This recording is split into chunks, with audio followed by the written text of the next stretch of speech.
Good morning students. पिछले video lecture में हमने बात की थी कि मैग्नेटिक मटेरियल्स कितने टाइप के होते हैं। तो देखिए, मैग्नेटिक मटेरियल्स को हमने 3 कैटेगरी में डिवाइड किया था। Diamagnetic materials, paramagnetic materials, ferromagnetic materials, जिसमें से डाई मैग्नेटिक मटेरियल्स के बारे में पिछले वीडियो लेक्चर में हम डिटेल में देख चुके थे। डाई मैग्नेटिक मटेरियल क्या होता है, उसकी प्रॉपर्टीज़ क्या क्या होती है, वो क्या क्या प्रॉपर्टीज़ शो करता है, उसकी हमने बात कर ली थी। देखिए, ये हमने यहाँ बात की थी डाई मैग्नेटिक सबस्टेंसेस क्या होते हैं, उनके एग्जांपल्स क्या हैं। फिर हमने प्रॉपर्टीज़ की बात की थी, properties of diamagnetic substances. उसमें ये first property, second, third, fourth,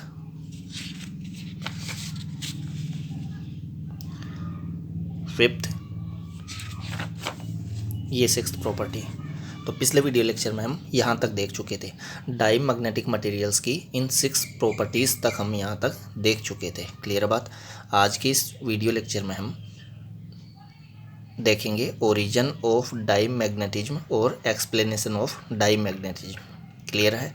तो देखिए, ये टॉपिक स्टार्ट करने से पहले मैं किसी रिवॉल्विंग चार्ज्ड पार्टिकल के लिए मैग्नेटिक डाइपोल मोमेंट की बात कर लेता हूँ। एक वीडियो लेक्चर हमने देखा था, एक वीडियो लेक्चर में हमने इसको डिटेल में डिस्कस भी किया था कि कोई रिवॉल्विंग चार्ज्ड पार्टिकल जो है वो करंट लूप के इक्विवेलेंट होता है, वो करंट लूप के इक्विवेलेंट होता है। देखिए, ये Q charge and mass small m का कोई रिवॉल्विंग चार्ज पार्टिकल है जो कि एंटी क्लॉकवाइज डायरेक्शन में रिवॉल्यूशन कर रहा है। इसकी वेलोसिटी की डायरेक्शन हमने यहाँ टेंजेंशियल डायरेक्शन में बता रखी है। क्लियर बात। इतना हम जानते हैं कि जब कोई पार्टिकल सर्कुलर पाथ पर मोशन कर रहा होता है तो सर्कुलर पाथ के किसी पॉइंट पर उसकी लीनियर वेलोसिटी की डायरेक्शन उस पॉइंट पर हम टेंजेंट ड्रॉ करके बताते हैं।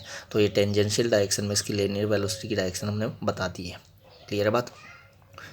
अब देखिए, ये चार्ज्ड पार्टिकल है, अगर नेगेटिवली चार्ज्ड पार्टिकल है, नेगेटिवली चार्ज पार्टिकल इसलिए लेके चल रहा हूँ क्योंकि एटम में हम रिवॉल्विंग इलेक्ट्रॉन की बात करते हैं। तो इलेक्ट्रॉन जो है वो नेगेटिवली चार्ज्ड पार्टिकल होता है। तो अज्यूम कर लीजिए ये नेगेटिवली चार्ज्ड पार्टिकल है, तो नेगेटिवली चार्ज पार्टिकल का रिवॉल्यूशन इस ओर है। It means negative charge flow इस ओर है, तो उस नेगेटिव चार्ज फ्लो की अपोजिट डायरेक्शन में करंट फ्लो बताई जाएगी, क्योंकि करंट फ्लो की डायरेक्शन नेगेटिव चार्ज के मूवमेंट की अपोजिट डायरेक्शन में होती है। नेगेटिव चार्ज अगर एंटी क्लॉकवाइज मूव कर रहा है तो करंट जो होगी वो क्लॉकवाइज डायरेक्शन में फ्लो होती हुई बताई जाएगी। क्लियर बात। तो यहाँ से क्लियर हो गया कि कोई रिवॉल्विंग चार्ज्ड पार्टिकल जो है वो करंट लूप के इक्विवेलेंट होता है, करंट लूप के इक्विवेलेंट होता है, क्योंकि चार्ज फ्लो के कारण करंट फ्लो तो होती ही है, चार्ज के मोमेंट के कारण ही तो करंट प्रोड्यूस होती है। तो नेगेटिव चार्ज अगर इस डायरेक्शन में मूव करेगा तो उसके कारण करंट फ्लो इस डायरेक्शन में अपोजिट डायरेक्शन में बताई जाएगी। क्लियर बात। फिर इस आई के लिए हमने एक्सप्रेशन भी बताया था, q v upon 2πr, q v upon 2πr। Q उस चार्ज्ड पार्टिकल का चार्ज है, वी उसकी लीनियर वेलोसिटी है, आर उस सर्कुलर ऑर्बिट और उस सर्कुलर पाथ की रेडियस है जिसमें वो रिवॉल्यूशन कर रहा है। क्लियर बात। अगर हम रिवॉल्विंग इलेक्ट्रॉन के इक्विवेलेंट करंट की बात करें तो फिर यहाँ क्यू के प्लेस पे आप ई पुट कर दीजिए तो वो ई वी अपॉन 2πr बन जाएगा। इट मीन्स वी वेलोसिटी से आर रेडियस की किसी सर्कुलर ऑर्बिट में रिवॉल्यूशन करता हुआ इलेक्ट्रॉन इतनी करंट के करंट लूप के इक्विवेलेंट होता है। क्लियर बात। अब एक वीडियो लेक्चर में हमने और बताया था कि कोई करंट लूप जो है उसका अपना मैग्नेटिक मोमेंट होता है, मैग्नेटिक डाइपोल मोमेंट होता है। कैपिटल एम इजिकल टू आई ए बताते थे हम, कैपिटल एम इजिकल टू आई ए बताते थे। क्लियर बात। तो आई के प्लेस पे ये वैल्यू पुट कर देंगे, ए के प्लेस पे pi small r square, pi small r square. तो इसको सोल्व करेंगे तो हमें मिलेगा capital M equal to q v r upon 2। अगर इलेक्ट्रॉन के लिए बात करें तो क्यू के प्लेस पे आप ई पुट कर दीजिए, चार्ज ऑफ इलेक्ट्रॉन पुट कर दीजिए, तो मैग्नेटिक मोमेंट हो जाएगा किसी रिवॉल्विंग इलेक्ट्रॉन के लिए e v r upon 2। Clear बात।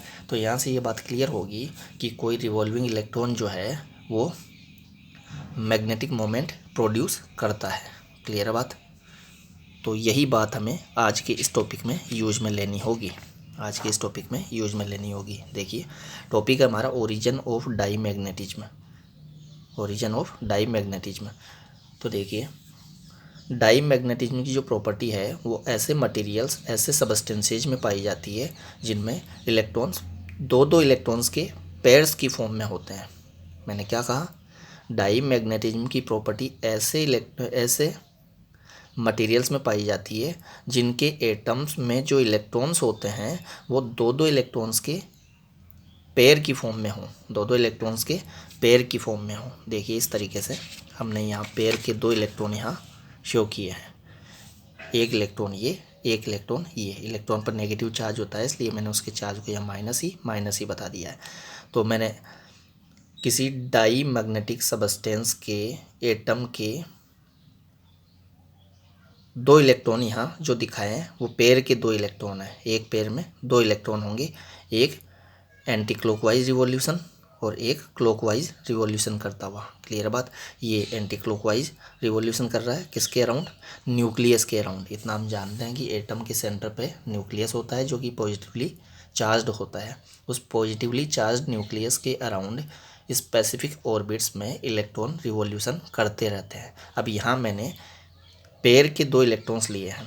हमने कहा अभी डाई मैग्नेटिज्म उन सबस्टेंसेज में, उन मटेरियल्स में पाया जाता है जिनके एटम्स में जो इलेक्ट्रॉन्स है वो दो दो इलेक्ट्रॉन्स के पेयर की फॉर्म में हो। तो मैंने एक पेयर के ये दो इलेक्ट्रॉन यहाँ आपको दिखाए हैं। एक पेयर के दो इलेक्ट्रॉन्स के लिए जो मैं बात करके चलूँगा वही सभी पेयर्स के इलेक्ट्रॉन्स के लिए एप्लीकेबल होगी। क्लियर बात? तो देखिए पेयर में इतना हम जानते हैं, एक क्लॉकवाइज तो दूसरा एंटी क्लॉकवाइज रिवॉल्यूशन करता है इलेक्ट्रॉन। तो देखिए ये एंटी क्लॉकवाइज, ये क्लॉकवाइज। तो जो एंटी क्लॉकवाइज रिवॉल्यूशन करेगा उसके लिए करंट फ्लो बताई जाएगी क्लॉकवाइज डायरेक्शन में। क्लियर बात? अभी मैंने बताया भी था इलेक्ट्रॉन नेगेटिवली चार्ज पार्टिकल है, नेगेटिवली चार्ज पार्टिकल के फ्लो की अपोजिट डायरेक्शन में करंट फ्लो बताई जाती है। तो देखिए ये इलेक्ट्रॉन जो है नेगेटिवली चार्ज पार्टिकल इस डायरेक्शन में रिवॉल्यूशन कर रहा है एंटी क्लॉकवाइज में, तो इसके कारण क्लॉकवाइज डायरेक्शन में करंट फ्लो बताई जाएगी। तो क्लॉकवाइज डायरेक्शन में किसके कारण करंट फ्लो है? तो राइट हैंड की फिंगर्स को आप क्लॉकवाइज डायरेक्शन में कर्ल कीजिए, इट मीन्स करंट फ्लो की डायरेक्शन में मोड़िए। तो करंट फ्लो की डायरेक्शन में राइट हैंड की फिंगर्स को कर्ल करेंगे तो थंब की जो डायरेक्शन है वही मैग्नेटिक मोमेंट कैपिटल एम की डायरेक्शन होगी इस करंट लूप के लिए, इस रिवॉल्विंग इलेक्ट्रॉन के लिए। क्लियर है बात? तो देखिए करंट फ्लो की डायरेक्शन में मैंने राइट हैंड की फिंगर्स को कर्ल किया है तो थंब की डायरेक्शन यहाँ डाउनवर्ड डायरेक्शन में है, थंब की डायरेक्शन यहाँ डाउनवर्ड डायरेक्शन में है। तो डाउनवर्ड डायरेक्शन में ही बताया जाएगा इस रिवॉल्विंग इलेक्ट्रॉन के लिए मैग्नेटिक मोमेंट। क्लियर है बात? ये रिवॉल्विंग इलेक्ट्रॉन करंट लूप के इक्विवेलेंट है, फिर उस करंट लूप का अपना मैग्नेटिक मोमेंट होगा, वो किधर बताया हमने? डाउनवर्ड डायरेक्शन में। क्लियर है? ऐसे ही यहाँ देखिए ये इलेक्ट्रॉन क्लॉकवाइज रिवॉल्यूशन कर रहा है, तो क्लॉकवाइज रिवॉल्यूशन कर रहा है तो इसके कारण करंट फ्लो की डायरेक्शन बताई जाएगी एंटी क्लॉकवाइज। तो अब राइट हैंड की फिंगर्स को आप करंट फ्लो की डायरेक्शन में, it means anti clockwise direction में कर्ल करिए। तो एंटी क्लॉकवाइज डायरेक्शन में कर्ल करेंगे तो देखिए थंब की जो डायरेक्शन है यहाँ अपवर्ड डायरेक्शन में है, तो थंब की डायरेक्शन ही कैपिटल एम की डायरेक्शन होगी, मैग्नेटिक मोमेंट की डायरेक्शन होगी इस करंट लूप के कारण, इस रिवॉल्विंग इलेक्ट्रॉन के कारण। क्लियर है बात? तो इस रिवॉल्विंग इलेक्ट्रॉन के कारण जो मैग्नेटिक मोमेंट होगा वो अपवर्ड डायरेक्शन में है। क्लियर है बात? तो यहाँ से क्लियर है कि पेयर के ये जो दो इलेक्ट्रॉन्स है ये एक दूसरे की अपोजिट डायरेक्शन में मैग्नेटिक मोमेंट प्रोड्यूस करते हैं। क्लियर है बात? अब देखिए जिस लीनियर वेलोसिटी से ये रिवॉल्यूशन कर रहा है, या यूँ बोल लीजिए जिस एंगुलर वेलोसिटी से ये रिवॉल्यूशन कर रहा है उसी एंगुलर वेलोसिटी से ये रिवॉल्यूशन कर रहा है। बस फ़र्क इतना है कि ये एंटी क्लॉकवाइज रिवॉल्यूशन कर रहा है, ये क्लॉकवाइज रिवॉल्यूशन कर रहा है, लेकिन इन दोनों की एंगुलर जो वेलोसिटीज़ है वो सेम है। तो सेम एंगुलर वेलोसिटी से रिवॉल्यूशन कर रहे हैं दोनों, तो दोनों के कारण जो मैग्नेटिक मोमेंट प्रोड्यूस होगा वो मैग्नीट्यूड में इक्वल होगा। ये कैपिटल एम है तो वो भी कैपिटल एम ही होगा। हाँ, दोनों की डायरेक्शंस अपोजिट होगी, तो दोनों के मैग्नीट्यूड इक्वल है, डायरेक्शन अपोजिट है, इसीलिए ये एक दूसरे को कैंसिल आउट कर देंगे। क्लियर है बात? तो यहाँ से ये बात क्लियर होगी कि पेयर में जो दो इलेक्ट्रॉन्स होते हैं वो एक दूसरे के मैग्नेटिक मोमेंट को कैंसिल आउट कर देते हैं, एक दूसरे के मैग्नेटिक मोमेंट को कैंसिल आउट कर देते हैं। क्लियर है बात? और डाई मैग्नेटिक मटेरियल्स में अभी हमने कहा कि उनमें सारे इलेक्ट्रॉन्स ही ऐसे दो दो इलेक्ट्रॉन्स के पेयर की फॉर्म में ही पाए जाते हैं। तो पेयर की फॉर्म में पाए जाएंगे तो सभी पेयर्स का अपना नेट मैग्नेटिक मोमेंट जो होगा वो जीरो होगा, क्योंकि एक पेयर में दो इलेक्ट्रॉन है, दोनों इलेक्ट्रॉन मैग्नीट्यूड में इक्वल एंड डायरेक्शन में अपोजिट मैग्नेटिक मोमेंट प्रोड्यूस करेंगे, तो हर पेयर का अपना मैग्नेटिक मोमेंट ज़ीरो होगा, हर पेयर का अपना मैग्नेटिक मोमेंट ज़ीरो होगा। और अभी हमने कहा कि सारे इलेक्ट्रॉन्स ही इसमें पेयर की फॉर्म में ही होते हैं, तो फिर पूरे एटम का मैग्नेटिक मोमेंट भी ज़ीरो होगा। अब पूरे एटम का मैग्नेटिक मोमेंट ज़ीरो है, तो जीरो मैग्नेटिक मोमेंट वाले एटम्स से ही मिलकर बना होता है डाईमैग्नेटिक सबस्टेंस। तो पूरे डाईमैग्नेटिक सबस्टेंस का नेट मैग्नेटिक मोमेंट भी ज़ीरो ही होता है, क्लियर है ये बात। देखिए ये हमने यहाँ बताया भी है, resultant magnetic moment in an atom is zero. तो एटम का मैग्नेटिक मोमेंट भी जीरो होता है। It means diamagnetic substance के सभी एटम्स का अपना मैग्नेटिक मोमेंट जीरो होता है। अब एटम्स का अपना मैग्नेटिक मोमेंट जीरो है, तो जीरो मैग्नेटिक मोमेंट वाले उन एटम्स से ही तो मिलकर बना होता है मटेरियल। तो डाई मैग्नेटिक मटेरियल का पूरे का अपना मैग्नेटिक मोमेंट भी ज़ीरो ही होता है, क्लियर है बात। अब यहाँ हमने बताया है कि जब किसी डाईमैग्नेटिक सबस्टेंस को आप एक्सटर्नल मैग्नेटिक फील्ड में पुट करते हैं तो क्या होता है। देखिए हम देख चुके हैं कि जब किसी एक्सटर्नल मैग्नेटिक फील्ड में किसी डाईमैग्नेटिक सबस्टेंस को पुट करते हैं तो वो फील्ड की एक्सटर्नल फील्ड की अपोजिट डायरेक्शन में वीकली फीबली मैग्नेटाइज्ड हो जाता है। उसमें मैग्नेटिक मोमेंट जो प्रोड्यूस होगा, डेवलप जो होगा, वो एक्सटर्नल मैग्नेटिक फील्ड की अपोजिट डायरेक्शन में प्रोड्यूस होगा। तो इस टॉपिक में यहाँ पर हम यही बात करने जा रहे हैं कि जब एक्सटर्नल फील्ड में किसी डाईमैग्नेटिक सबस्टेंस को पुट करते हैं तो उसमें जो मैग्नेटिक मोमेंट प्रोड्यूस होता है, उसका जो मैग्नेटाइजेशन होता है वो फील्ड की एक्सटर्नल फील्ड की अपोजिट डायरेक्शन में क्यों होता है। तो देखिए जब हम डाईमैग्नेटिक सबस्टेंस को किसी एक्सटर्नल मैग्नेटिक फील्ड में पुट नहीं करते हैं तब तो सिचुएशन ये थी का मीनिंग ये हुआ कि जो एंटी क्लॉकवाइज रिवॉल्यूशन कर रहा है उसकी जो स्पीड है उसी स्पीड से क्लॉकवाइज रिवॉल्यूशन कर रहा है इलेक्ट्रॉन। इट मीन्स एक पेयर के दोनों इलेक्ट्रॉन्स के रिवॉल्यूशन की जो स्पीड है वो इक्वल रहती है, और इक्वल स्पीड से रिवॉल्यूशन करने के कारण ही वो इक्वल मैग्नीट्यूड का मैग्नेटिक मोमेंट प्रोड्यूस कर रहे थे। इसीलिए किसी पेयर का नेट जीरो बन गया था, और सभी पेयर्स का अपना नेट जीरो है तो पूरे एटम का भी नेट मैग्नेटिक मोमेंट हमने ज़ीरो बताया था। तो वो जीरो इसीलिए है क्योंकि पेयर के दोनों इलेक्ट्रॉन्स के रिवॉल्यूशन की जो स्पीड है वो इक्वल है। यहाँ हमने ओमेगा बताई है तो यहाँ भी ओमेगा बताइए, यहाँ वी बताइए तो यहाँ भी वी ही बताइए, क्लियर है बात। सेम स्पीड से रिवॉल्यूशन करने के कारण दोनों का मैग्नीट्यूड जो होता है, मैग्नेटिक मोमेंट का जो मैग्नीट्यूड होता है वो इक्वल होता है। डायरेक्शन अपोजिट है ही, मैग्नीट्यूड इक्वल होता है सेम स्पीड के कारण। तो मैग्नीट्यूड इक्वल होने के कारण वो एक दूसरे को कैंसिल आउट कर देते हैं, क्लियर है बात। इसीलिए नेट मैग्नेटिक मोमेंट जीरो बैठता है पूरे एटम का। अब यहाँ हम बात कर रहे हैं जब हमने, ये बात तो तब थी जब हमने उसको किसी एक्सटर्नल फील्ड में पुट नहीं किया है तब। अब अगर हम डाईमैग्नेटिक सबस्टेंस को किसी एक्सटर्नल फील्ड में पुट कर दें, एक्सटर्नल फील्ड में रख दें, देखिए एक्सटर्नल फील्ड हमने बताया है यहाँ कैपिटल बी वेक्टर से उसको डिनोट किया है। कैपिटल बी की डायरेक्शन हमने डाउनवर्ड डायरेक्शन में ली है, ये पेयर के दो इलेक्ट्रॉन से ये जो इलेक्ट्रॉन है वो ये है और ये वाला इलेक्ट्रॉन ये है। पेयर के दोनों इलेक्ट्रॉन्स की हमने बात की है। ये वाला इलेक्ट्रॉन देखिए डाउनवर्ड डायरेक्शन में मैग्नेटिक मोमेंट प्रोड्यूस कर रहा था, इसकी हमने बात कर ली है। ये नीचे की डायरेक्शन में ही करेगा, लेकिन इसका मोमेंट पहले m था, लेकिन फील्ड अप्लाई करते ही अब ये m माइनस डेल्टा m हो जाएगा। इट मीन्स इसका मैग्नेटिक मोमेंट डिक्रीज हो जाता है, और इसका मैग्नेटिक मोमेंट पहले m था अब इंक्रीज होकर m प्लस डेल्टा m हो जाता है। इट मीन्स जब हम कोई एक्सटर्नल फील्ड अप्लाई करते हैं, या यूँ बोल लीजिए जब किसी एक्सटर्नल फील्ड में डाईमैग्नेटिक सबस्टेंस को पुट करते हैं तो उसके एटम्स में इलेक्ट्रॉन्स के जो पेयर हैं, दो इलेक्ट्रॉन्स के जो पेयर हैं, उस पेयर का एक इलेक्ट्रॉन, हर पेयर का एक इलेक्ट्रॉन जो है उसकी रिवॉल्विंग स्पीड है, उसके रिवॉल्यूशन की जो एंगुलर स्पीड है वो डिक्रीज हो जाती है, और पेयर का जो दूसरा इलेक्ट्रॉन है उसके रिवॉल्यूशन की एंगुलर स्पीड इंक्रीज हो जाती है। आप एंगुलर स्पीड की फॉर्म में ना बताकर लीनियर वेलोसिटी की फॉर्म में भी बोल सकते हैं। एक की वेलोसिटी डिक्रीज हो जाती है, दूसरे की वेलोसिटी इंक्रीज हो जाती है। देखिए इसकी वेलोसिटी पहले v थी, अब वो वेलोसिटी डिक्रीज होकर v माइनस डेल्टा v बताइए हमने। इसकी वेलोसिटी v थी पहले दोनों की वेलोसिटी इक्वल थी, इसीलिए मैग्नेटिक मोमेंट भी मैग्नीट्यूड में इक्वल था और कैंसिल आउट हो गया था। अब एक की मैग्नेटिक फील्ड में जैसे ही आप इसको पुट करेंगे तो एक इलेक्ट्रॉन की वेलोसिटी डिक्रीज होगी, दूसरे इलेक्ट्रॉन की वेलोसिटी इंक्रीज हो गई है। क्लियर बात। इसीलिए ये इलेक्ट्रॉन मैग्नेटिक मोमेंट पहले से कम प्रोड्यूस करने लगता है क्योंकि इसकी वेलोसिटी डिक्रीज हो गई है। ये कम वेलोसिटी से रिवॉल्यूशन करने लगता है, इसलिए इसके कारण कम मैग्नेटिक मोमेंट प्रोड्यूस होता है। ये ज़्यादा वेलोसिटी से रिवॉल्यूशन करने लगता है, इसलिए इसके कारण मैग्नेटिक मोमेंट पहले से ज़्यादा प्रोड्यूस होता है। देखिए पहले ये m था, अब m माइनस डेल्टा m हो गया है। पहले ये m था, अब m प्लस डेल्टा m हो गया है। क्लियर है बात। इट मीन्स इसके कारण जो प्रोड्यूस हो रहा है मैग्नेटिक मोमेंट वो डिक्रीज हो गया, इसके कारण मैग्नेटिक मोमेंट जो प्रोड्यूस हो रहा है वो इंक्रीज हो गया। तो अब इन दोनों का पेयर के इन दोनों इलेक्ट्रॉन्स, पेयर के ये जो दोनों इलेक्ट्रॉन्स है वो एक दूसरे के मैग्नेटिक मोमेंट को कैंसिल आउट नहीं कर पाएंगे क्योंकि एक का मैग्नीट्यूड ज़्यादा है, दूसरे का मैग्नीट्यूड कम है, कैंसिल आउट नहीं होगा। तो नेट मैग्नेटिक मोमेंट हमें मिलेगा। यहाँ नेट मैग्नेटिक मोमेंट किस डायरेक्शन में मिलेगा?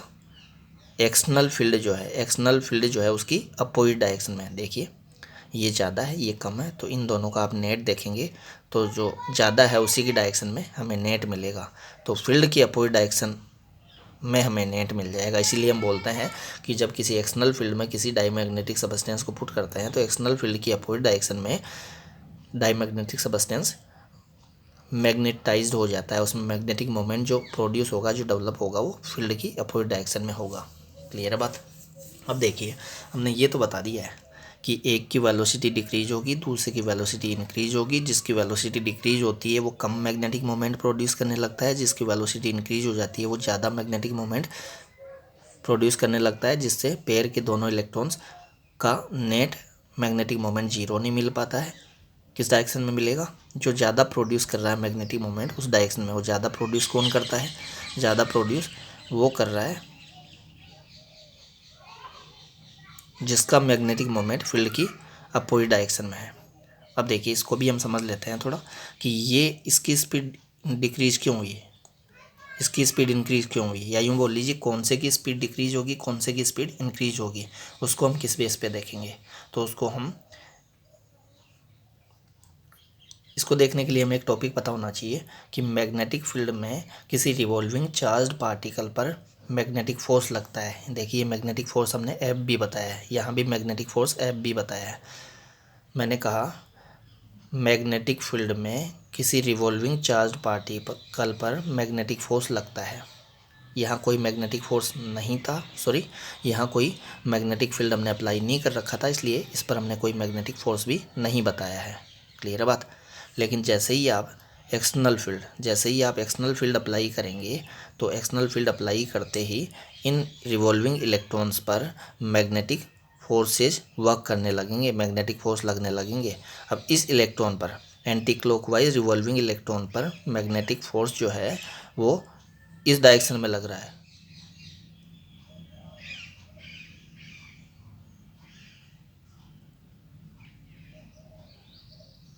जबकि क्लॉकवाइज डायरेक्शन में रिवॉल्विंग इलेक्ट्रॉन पर जो फोर्स लग रहा है वो इस डायरेक्शन में लग रहा है। इट मीन्स सेंटर की तरफ।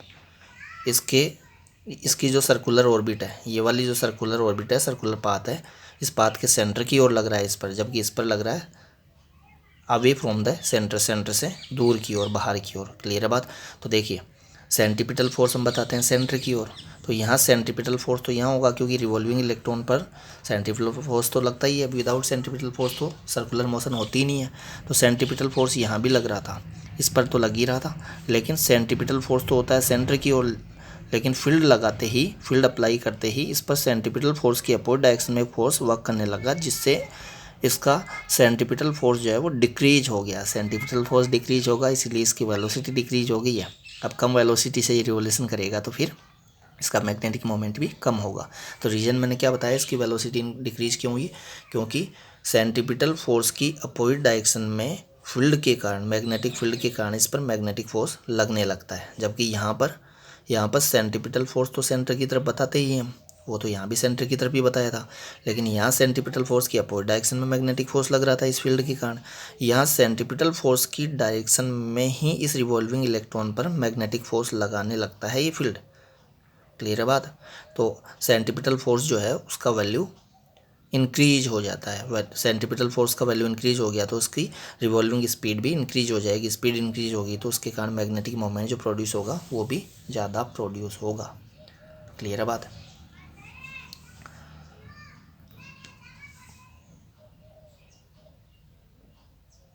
ये भी आप डायरेक्शन देख सकते हैं। ये जो मैंने यहाँ डायरेक्शन बताई है ना फोर्स की, कि इस पर इस डायरेक्शन में क्यों लग रहा है, इस पर इस डायरेक्शन में क्यों लग रहा है। अब ये आप कैसे याद रखेंगे, आपको इस तरीके से याद रखना है, इसको इस तरीके से लर्न करना है कि जो रिवॉल्विंग इलेक्ट्रॉन एक्सटर्नल फील्ड की डायरेक्शन में मैग्नेटिक मोमेंट, देखिए एक्सटर्नल फील्ड ये है और ये रिवॉल्विंग इलेक्ट्रॉन इस डायरेक्शन में मैग्नेटिक मोमेंट प्रोड्यूस कर रहा था।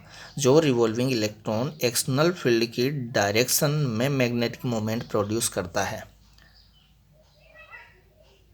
उसकी रिवॉल्विंग स्पीड डिक्रीज हो जाती है, जिसके कारण वो कम मैग्नीट्यूड का मैग्नेटिक मोमेंट प्रोड्यूस करने लगता है। ये कब की बात कर रहा हूँ, जब फील्ड अप्लाई कर दिया है तब की बात। यहाँ बोलेंगे तो क्या बोलेंगे, जो इलेक्ट्रॉन एक्सटर्नल फील्ड की अपोजिट डायरेक्शन में मैग्नेटिक मोमेंट प्रोड्यूस कर रहा होता है उसको जब हम,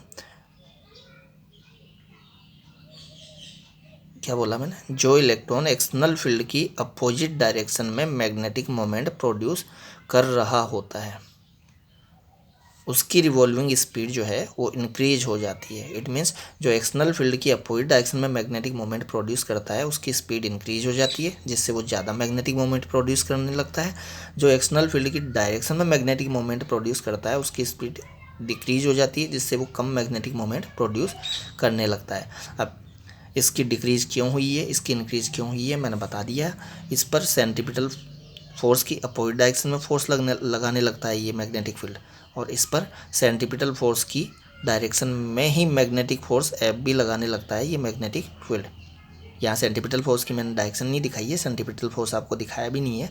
यहाँ मैंने केवल एक ही फोर्स दिखाया है दोनों डायग्राम्स में। कौन सा फोर्स, जो ये मैग्नेटिक फील्ड अप्लाई करने लगेगा इस रिवॉल्विंग इलेक्ट्रॉन पर।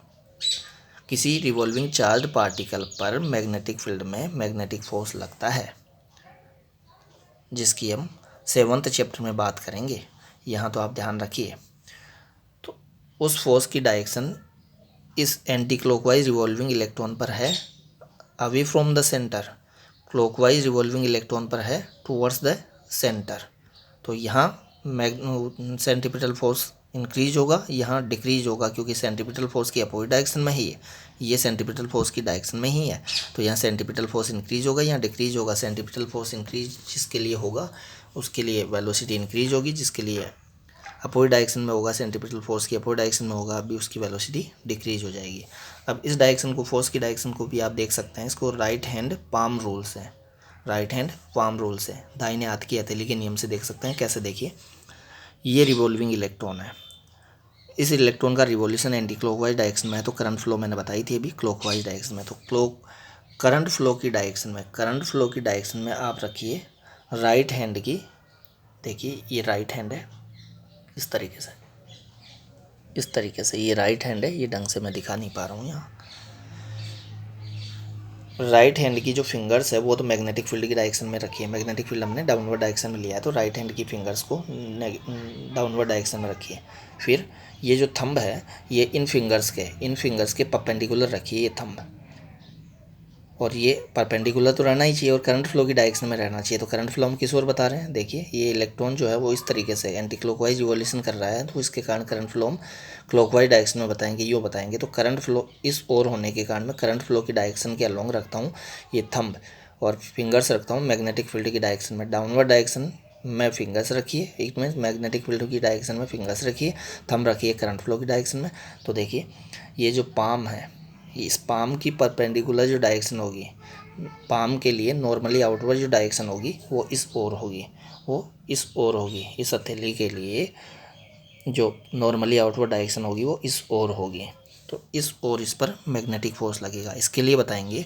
तो इसके लिए देखिए ये क्लॉकवाइज डायरेक्शन में रिवॉल्यूशन कर रहा है, तो इसके कारण करंट फ्लो इस तरीके से एंटी क्लॉकवाइज डायरेक्शन में बताई जाएगी। तो इसके लिए आप थंब को रखेंगे तो इस तरीके से रखेंगे, करंट फ्लो की डायरेक्शन में थंब को रखिए, मैग्नेटिक फील्ड की डायरेक्शन में राइट हैंड की फिंगर्स को रखिए। तो इस तरीके से ये जो थंब है, देखिए इस तरीके से ये जो थंब है वो तो हो गया करंट फ्लो की डायरेक्शन में, यहाँ फिंगर्स होगी मैग्नेटिक फील्ड की डायरेक्शन में।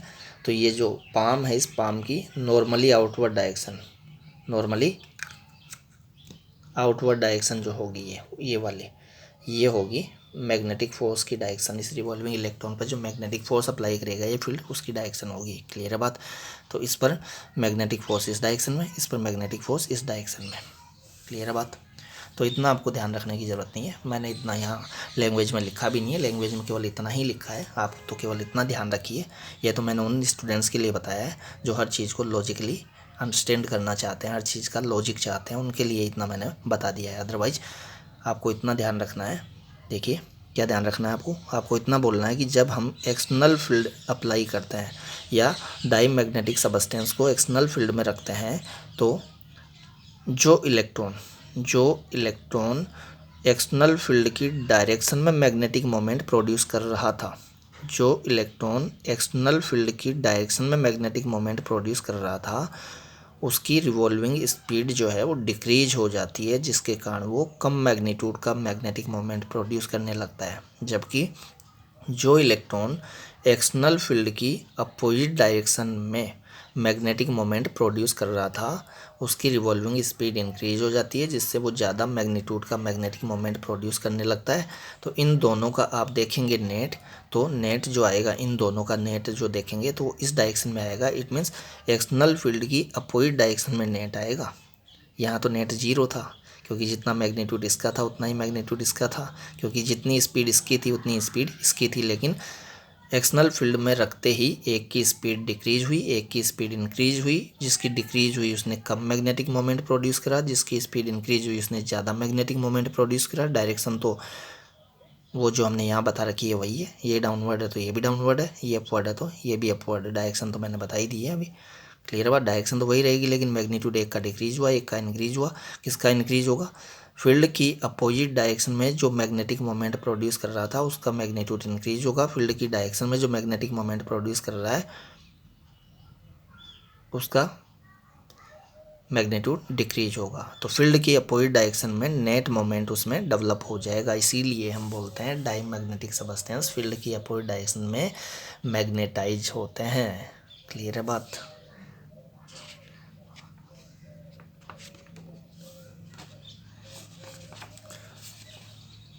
तो ये यहीं कंप्लीट होता है। टॉपिक था हमारा, देखिए, ओरिजिन ऑफ डाई मैग्नेटिज्म और एक्सप्लेनेशन ऑफ डाई मैग्नेटिज्म। तो इसको एक बार मैं आपको स्पीडली रिकॉल कर देता हूँ। हमने कहा था कि डाई मैग्नेटिक मटेरियल को जब हमने किसी एक्सटर्नल फील्ड में नहीं रखा है, तो एक्सटर्नल फील्ड में नहीं रखा है तो फिर उसके ईच एंड एवरी एटम का, सभी एटम्स का अपना नेट मैग्नेटिक मोमेंट जीरो होता है। जैसे ही हम एक्सटर्नल फील्ड में उसको रखते हैं तो उसमें फील्ड के अपोजिट डायरेक्शन में नेट मोमेंट डेवलप हो जाता है सभी एटम्स में। तो फिर सभी एटम्स में एक्सटर्नल फील्ड के अपोजिट डायरेक्शन में नेट मोमेंट डेवलप होगा, तो पूरे मटेरियल में, पूरे सबस्टेंस में भी एक्सटर्नल फील्ड की अपोजिट डायरेक्शन में नेट मैग्नेटिक मोमेंट डेवलप हो जाएगा। It means diamagnetic substance external field की अपोजिट डायरेक्शन में मैग्नेटाइज हो जाएगा। क्लियर है बात?